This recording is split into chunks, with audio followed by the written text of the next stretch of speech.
आज हम बात करेंगे दुर्गा सप्तशती के 7वें अध्याय के बारे में।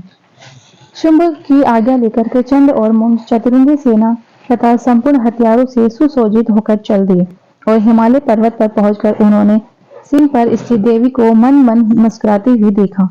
तब वे असुर धनुष और तलवार लेकर देवी की तरफ उसे पकड़ने के लिए बढ़े। तब शत्रुओं को इस प्रकार देख अंबिका ने क्रोध किया तो भगवती का मुंह शाम रंग का हो गया।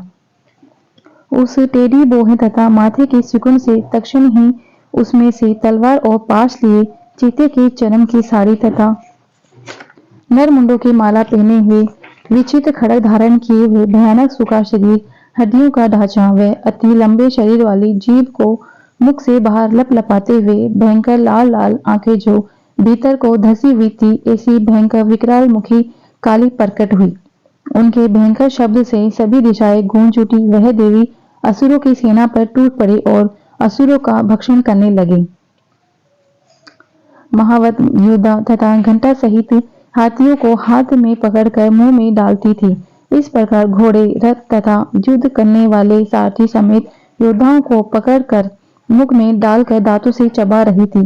किसी के केशों को पकड़कर, किसी की गर्दन दबाकर, किसी को पांव से कुचलकर, किसी को छाती से धक्का देकर उसे मार दिया।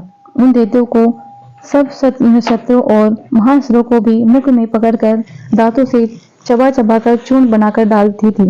इस प्रकार दुष्टात्मा बड़े शरीर वाले असुरों के समस्त सेना में कितने प्रकार के तलवार के कितनों को खड्ग से मार डाला। कुछ दैत्यों को दांतों से अग्रभाग से मार डाला। देवी के द्वारा क्षण मात्र में ही सारी असुरी सेना का विनाश होते हुए देवचंड उस अति भयंकर नेत्र वाली काली के सम्मुख बड़ी शीघ्रता से आया और उसने महाभयंकर बाणों की वर्षा करके तथा मुंड ने हजारों चक्र फेंक फेंक करके भयंकर नेत्र वाली देवी को ढक दिया। काली देवी के मुख में प्रवेश होते ही चक्र इस प्रकार सुशोभित हो रहे थे मानो बादलों में सूर्य के बहुतेरे मंडल प्रवेश कर रहे हो। अत्यधिक क्रोधपूर्ण हो भयंकर गर्जना करते हुए काली देवी ने विकट अट्टहास किया। उस समय मुख से दांतों की प्रभा से अति उज्ज्वल दिखाई पड़ती थी। फिर देवी उठकर हम शब्द का उच्चारण करते हुए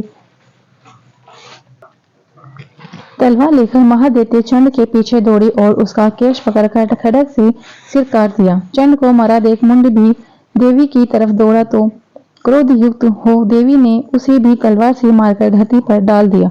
चंड और मुंड को मरा हुआ देखकर शेष बची हुई सेना भी वहां से भागकर निकल गई। चंड और मुंड के सिर को लेकर काली देवी चंडिका देवी के समीप गई और विकट अट्टहास करके बोली, महापशु असुर चंड मुंड को संग्राम में मैंने मार दिया। अब आप इस युद्ध यज्ञ में शुंभ और निशुंभ को मारना। जानकारी अच्छी लगी हो लाइक करें, कमेंट करें। हमारे चैनल पर पहली बार आए हैं, चैनल को सब्सक्राइब